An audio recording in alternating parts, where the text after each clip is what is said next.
Bueno, pues vamos con esta segunda parte de nuestro tema de la muerte. Hemos hecho una revisión histórica de qué significa la muerte en la actualidad, de cómo hemos visto la muerte como el gran fracaso de la vida y el gran fracaso de la persona, porque la muerte significa aquello de lo cual no me puedo levantar, ¿no? Y de aquello que no me puedo volver a ser exitoso.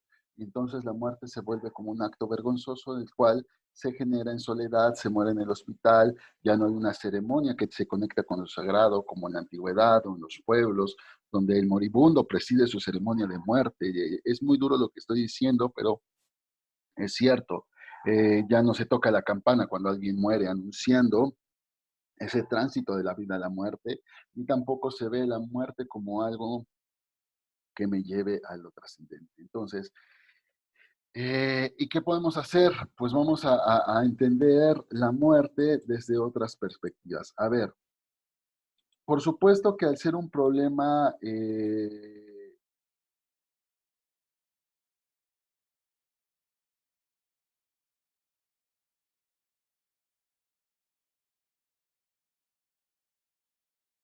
por supuesto que al ser un problema del ser humano mismo, la muerte busca siempre, o el ser humano busca una respuesta ante la muerte. La muerte ha sido tema de filosofía en todo el tiempo que ha existido la filosofía. La muerte es el tema de la religión, la muerte es el tema de la antropología, la muerte es el tema de la psicología. O sea, la muerte siempre va a ser abordada por todas las perspectivas humanas, por todas las formas de saber humano. Incluso pues la medicina, por supuesto, ve qué es la muerte. Podríamos tener una definición médica de la muerte, podríamos tener una definición filosófica de la muerte según también la corriente de filosofía, podríamos tener una definición psicológica de la muerte, podríamos tener una definición de la muerte en muchos sentidos. En realidad, ver cómo se responde el problema, cómo responde el ser humano al problema de la muerte, pues es lo que nos hace buscar el sentido de la muerte misma. Les he dicho que, por ejemplo, una forma de ver la muerte siempre ha sido el pensar que la muerte es el fin del todo y que en realidad la muerte es lo único cierto de la vida, y entonces todo aquello que hagas no tiene sentido porque la muerte siempre va a llegar, ¿no? Esa postura nihilista, pesimista, arroja al sinsentido. En realidad, todo lo que hagamos en la vida desde esta perspectiva sería una perspectiva, lo que haría es hacer que la persona se distrajera de su propia muerte. Si me caso no es por amor, sino por distracción. Si trabajo no es por vocación, sino por distracción. Si salgo de paseo no es por placer, sino por distracción. Esa distracción de la muerte, esa distracción del absurdo de la vida porque vamos a morir. ¿Por qué? Porque después de la vida no hay nada. La vida termina con el ser humano, ¿no? Después podríamos tener una visión hedonista. ¿Qué significa hedonista? Bueno, te vas a morir, disfruta la vida, ¿no? Es el famosísimo carpe diem. Eh,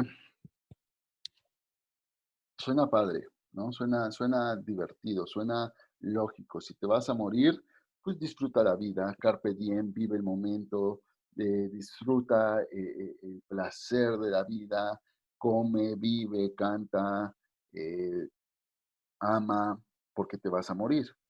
Sí, suena padre, pero tiene un problema. ¿Cuál es el problema? Que al final siempre hay un final, hay un término.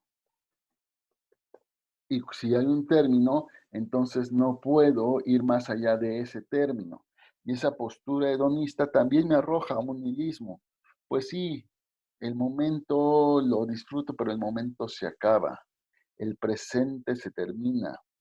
Y si el presente se termina, si el momento se acaba, en realidad, pues no hay más que el placer por el placer mismo, y sí hay un vacío. Al igual que, quizá no es el vacío nihilista, pero sí hay un vacío existencial presente ahí, porque fuera del placer de la vida no hay nada más. Hay otra postura, que es la postura que nos hace pensar eh, que, que somos parte de un ciclo, ¿no? Ahorita soy un ser humano, pero cuando me muera, pues me descompongo, eso va a alimentar a las plantas van a alimentar a los animales van a alimentar a otros animales, los otros animales, o sea, soy parte de un ciclo sin fin, es el Rey León, es esta parte de decir, yo vivo en un ciclo del universo y por lo tanto me reintegro a la materia.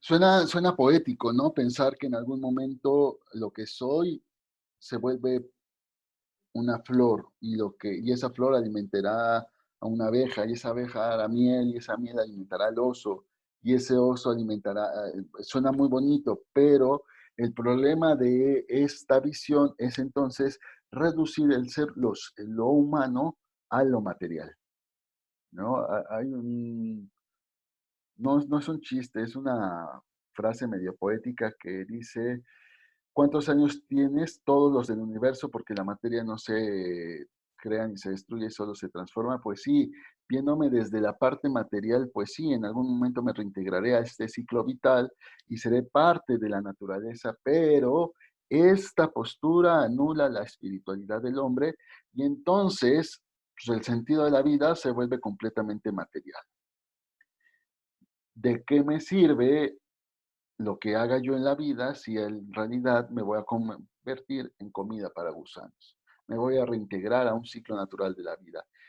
Parece una postura muy sencilla, pero trae sus problemas, porque entonces también hay un vacío existencial dentro de esta postura.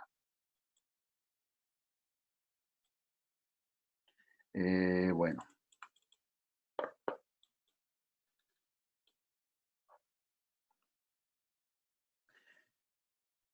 ¿qué otra postura tengo? La postura escepticista. ¿Qué dice la postura escepticismo? El escepticismo va a decir, pues no sé, no puedo saber si hay algo más allá de la muerte o no, ¿no? No voy a hacer, no es que vaya a reducir mi vida al hedonismo de vivir la vida y del placer, sí voy a trabajar, sí voy a procurar el bien, sí voy a hacer el bien a los demás, pero no esperando trascender más allá de la muerte, porque en realidad no sé qué hay más allá de la muerte. Esta postura también es peligrosa porque entonces reduce al ser humano a la sospecha perpetua. No podemos encontrar certeza en nada. Todo el tiempo vamos a estar sospechando de la propia existencia del hombre. Y esto generaría totalmente una falta de confianza en la vida misma. Es como decir, es como decir, no sé si estoy haciendo el bien o mal, pero bueno, mientras lo hago. Y entonces carece completamente de sentido esta parte de la vida humana. Bueno, y entonces, ¿cuál postura podríamos proponer? ¿Qué postura podríamos proponer? Pues una postura trascendente, que es la que estamos hablando en este momento. Y este curso todo el tiempo lo hemos hablado desde la postura del amor, ¿no? Lo que nos hace redimirnos de la fragilidad humana es el amor. ¿Cómo me redimo de la muerte misma a partir del amor? A partir del amor, bueno, pues es lo que quiero proponer. Vamos a poner entonces lo siguiente. El ser humano no puede escapar de la muerte. ¿Por qué no puede escapar de la muerte? Porque está dentro de su naturaleza. La muerte eh, está presente todo el tiempo y está presente como una opción todo el tiempo.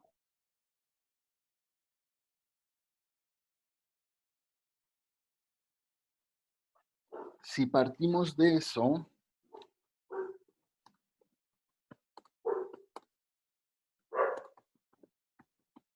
podemos entender lo siguiente. Primero, la muerte es lo que da sentido a mi vida. Esto que estoy diciendo es bien complejo.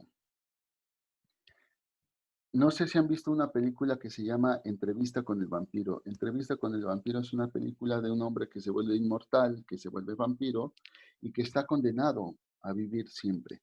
Pase lo que pase, está condenado a vivir siempre. Imagínense si fuéramos inmortales. Si fuéramos inmortales en esta realidad, no estoy hablando de una realidad divina, sino en una realidad material humana como esta. ¿No sería también un sinsentido de vida? Hagas lo que hagas, no importa, porque siempre vas a existir, siempre vas a perdurar. Si te metes a estudiar ahorita en la universidad o en 20 años, pues no pasa nada porque tienes toda la vida y la vida es infinita. Si te metes a clases de equitación en este momento, pues no pasa nada, porque entonces lo puedes aprender ahorita, lo puedes aprender después. La muerte no llega, la muerte no amenaza. Y como la muerte no amenaza, la vida no tiene sentido. La vida carece de sentido porque hagas lo que hagas, siempre lo podrás hacer. Así te tardes 1000 años, ¿no? Pero hagas lo que hagas, siempre lo podrás hacer. Luego, la muerte es un acto de equilibrio. El otro día platicando con un médico me explicaba lo que significa la muerte en medicina. Pensemos en un paciente grave en un hospital, un paciente con una enfermedad grave, una enfermedad terminal. En realidad, ¿qué es la enfermedad? Eso me faltó explicarlo ayer. La enfermedad es un desequilibrio, ¿no? Y la enfermedad es un desmadre. Yo sé que se oye muy padre y fuerte la palabra, que es un desmadre. El río tiene una madre. Una madre es el cauce del río, así se le llama al cauce del río. Cuando el río se desmadra, cuando se le cae la madre al río, se desborda y entonces se separa. Ya no hay un río, sino hay agua separada y regada. Cuando mi cuerpo se desmadra es que se separa. Cuando yo tengo un dolor del cuerpo, cuando me duele un riñón o cuando me duele el corazón, lo que pasa es que ese cuerpo, esa parte, ese órgano se está separando de mi cuerpo. Y la enfermedad lo que hace es separar un órgano de todo el funcionamiento de mi cuerpo. La salud o el estar sano significa la unidad de todo mi cuerpo. El proceso de la muerte, el proceso del envejecimiento también es la separación del cuerpo. Conforme vamos creciendo nos van doliendo más cosas porque mi cuerpo se está desmadrando. Eh, la muerte es la separación de todo. ¿Por qué se empiezan a descomponer los órganos y por qué se empieza a descomponer el cuerpo? Porque los órganos se separan, porque el cuerpo se separa. Ya no es un cuerpo en conjunto, sino son un conjunto o una masa de órganos que no tienen unidad, ¿no? El COVID es un desmadre, exactamente. Ahora, y sabemos que ya no estamos hablando con malas palabras, ¿no? Entender entonces la enfermedad como un proceso en donde las cosas de mi cuerpo, mis órganos se están separando, lo que está generando es un desequilibrio. Mi cuerpo y mi vida en el proceso de enfermedad lo que está sufriendo es un desequilibrio. Cuando alguien muere es porque, fíjense qué bonito, es tanto el desequilibrio que hay en el cuerpo por la enfermedad. El cuerpo siempre va a buscar equilibrar el cuerpo, eso se llama sistema inmune. ¿no? El sistema inmune lo que busca es atacar aquello que está afectando a mi cuerpo para desequilibrarlo. Y lo que está buscando mi cuerpo, mi propio cuerpo que es sabio, lo que está buscando es equilibrar mi cuerpo. Cuando el cuerpo ya no tiene una forma de equilibrar, la única opción que le queda es morir, porque es la única forma en que puede equilibrar todo el cuerpo, separándolo por completo. Sé que es una postura muy material, pero también es una postura muy interesante. El cuerpo, el cuerpo se separa, el cuerpo se equilibra. La muerte es un acto de equilibrio. Por lo tanto, la muerte es una forma de suspender el dolor y el sufrimiento. Pero no es un acto volitivo como tal, es un acto natural. La vida humana va a buscar siempre ir más allá del dolor y del sufrimiento. Morir es la forma en que encontramos al límite, en el límite, la forma que encontramos para cuidarnos. La muerte es una forma de cuidado.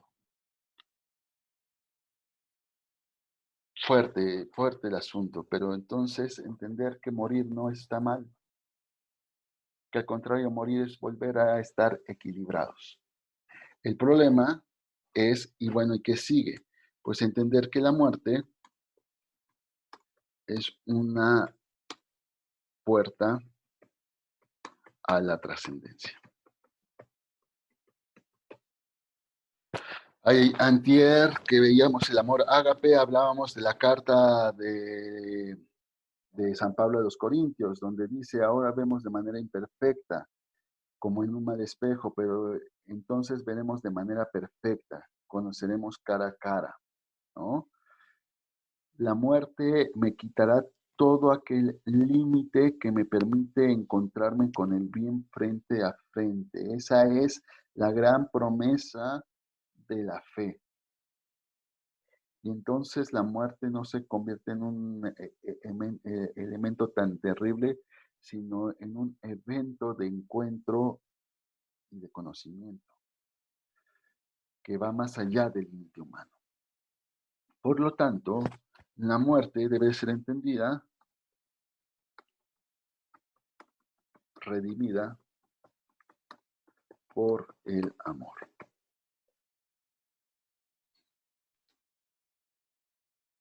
Ahorita no lo podemos hacer porque tenemos una serie de reglas, pero mientras alguien está vivo, tengo la posibilidad o la opción de ir a abrazarlo como un acto de amor. Y es la posibilidad de que en algún momento esa persona ya no esté, que le da sentido a ese abrazo. Porque si esa persona siempre estuviera para ser abrazada, podría postergar ese abrazo infinitamente, incluso perdería su sentido. Pero es cuando la muerte está presente que ese abrazo cobra sentido. Y ese abrazo entendámoslo como el amor. Amar a una persona cobra sentido porque esa persona tiene un límite y porque yo tengo un límite. Y ese límite es la muerte. Y lo que redime el abismo profundo de la muerte es el amor. Y ese amor es la puerta a la trascendencia. Yo siempre pongo en clase este ejemplo. Imagínense ustedes entrar a una catedral cualquiera. Uno entra a esa catedral cualquiera y pues lo que ve es un conjunto de paredes perfectamente equilibradas con un sentido estético y artístico. Sin embargo, hubo alguien que puso un ladrillo en esa pared. Yo no sé quién hizo esa pared y no sé si Juanito Pérez puso el ladrillo de esa catedral, Pero lo que sí sé es que gracias a que Juanito Pérez puso ese ladrillo, ahora yo puedo entrar a esa catedral y admirarla. Y el trabajo de Juanito Pérez de poner ese ladrillo, esa labor de Juanito Pérez, aunque Juanito Pérez murió hace 200 años, me hace vivir esa acción noble de Juanito Pérez de poner un ladrillo. Juanito Pérez está presente en su labor más allá de su muerte. Entender así la trascendencia, nosotros no sabemos cuando elegimos el bien hasta dónde va a llegar ese bien. Puede llegar siglos y siglos y siglos y durar y durar y durar, porque el bien se vuelve trascendente, que es lo que nos hace redimirnos de la muerte. Por eso, amar, que es una de las formas de elegir el bien, amar se vuelve la forma en que nos redimimos de la muerte y que trascendemos. Y ahí cada quien le podría empezar a meter su propia fe, su propia cosmovisión, su propia filosofía. Yo creo en un paraíso, yo creo en un cielo, yo creo en un nirvana, yo creo. Estamos abiertos a la trascendencia porque también entendemos que el amor no proviene de los hombres, sino de Dios. Por eso, amar nos redime de la muerte y nos rescata a la vida y da sentido a la vida. Y entonces la muerte no se vuelve tan terrible. Se vuelve terrible cuando no la vemos como una oportunidad de vida, sino como una amenaza de vida. A lo mejor en algún momento esa persona a la que quiero abrazar ya no va a estar presente para abrazarla, pero no para amarla. Aunque esa persona no esté presente, yo puedo seguir amándola. Sí, la muerte no es tan terrible. Es terrible porque tenemos miedo, porque lo desconocido nos da miedo, porque la vemos como un abandono, la vemos como una, un fracaso, la vemos como la soledad perpetua, pero en realidad la muerte es aquello que nos hace humanos. Y y la mayor experiencia del ser humano no es la muerte, sino la vida. Y la forma de manifestar con mayor medida la vida es amando. Esto lo vamos a ver la clase que viene, que sería mañana, que es la opción por el otro. Por favor, si alguien tiene algún comentario, vamos a abrir el espacio para ver sus comentarios y poder analizarlos. Dice Lucía Mondragón, no hay nada que el amor, en toda la extensión de la palabra, no pueda. Sí, incluso el amor nos rescata de la muerte. Toda la razón, Lucía. ¿Alguien más?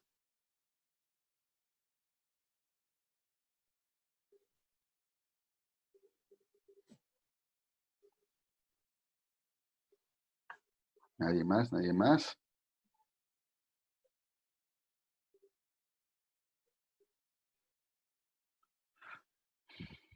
¿Por qué en la religión ahora maneja el COVID como castigo? A ver, no es la religión la que maneja el COVID como castigo, sino una mala lectura de la religión. Eh, En realidad entender que toda acción humana, es el principio de Newton, toda acción humana tiene una reacción, pues no es entender un castigo, sino una cosa natural. Ahora, la separación del ser humano, el pensamiento separado nos hace pensar que Dios castiga, Dios no castiga. Dios no castiga. Lo que sucede en el mundo es producto del hombre y de la naturaleza, Y Dios no se vuelve el juez por el cual uno se castiga o no se castiga, simplemente se hace presente para, para acompañar en los momentos difíciles. Yo creo que un gran ejemplo es el Papa Francisco en esta oración que hizo maravillosa hace unos 15, casi 3 semanas, en un viernes en esa plaza de San Pedro Sola. Yo les invito a ver ese sermón que da el Papa Francisco, donde dice, nos sentimos, Señor, solos por aquello que hemos hecho, creyendo que somos aquellos que podemos hacerlo todo, cuando en realidad debemos confiar en ti. Pero no es un castigo, porque Dios no necesita nada, ni siquiera castigarnos. Amar es dejar ir, así es, Araceli. También una forma de amar es dejar ir. Una forma de amar es acompañar hasta la plenitud. ¿Qué pasa con la muerte prematura en las personas y sobre todo en los niños, por ejemplo, en las guerras donde no tuvieron tiempo de estar pidiendo? En el caso del suicida, busca trascender. A ver, hay que tener cuidado. Las posturas que te puse al principio no quiere decir que sean las posturas que en realidad nos hagan trascender, ni la postura nihilista, ni la postura existencialista, ni la postura hedonista. No, esas posturas nos cierran, no nos abren a la trascendencia. Ahora, ¿qué pasa con la muerte prematura en las personas y sobre todo en los niños? Pues como lo estoy diciendo, esas muertes son consecuencias del egoísmo humano. La guerra un acto de egoísmo humano. Esas muertes no son responsabilidad de Dios, son responsabilidad del egoísmo del hombre que busca por encima de todo, hasta de la vida de los niños, sus propios intereses. Eh, eh, eh, y ahí vendría la clase anterior de la culpa. Lo que primero tendríamos que hacer es, como sociedad y como especie humana, hacernos responsables de esos eventos, perdonarlos y repararlos, ¿no? Ayer mencionaste con el ejemplo de que la luz a veces incomoda, que nadie puede enfrentarse a aquello que no conoce. Si no podemos conocer de todo la muerte, ¿cuál es la mejor manera que tú consideras que podamos enfrentarnos a ella, tanto propia como el otro?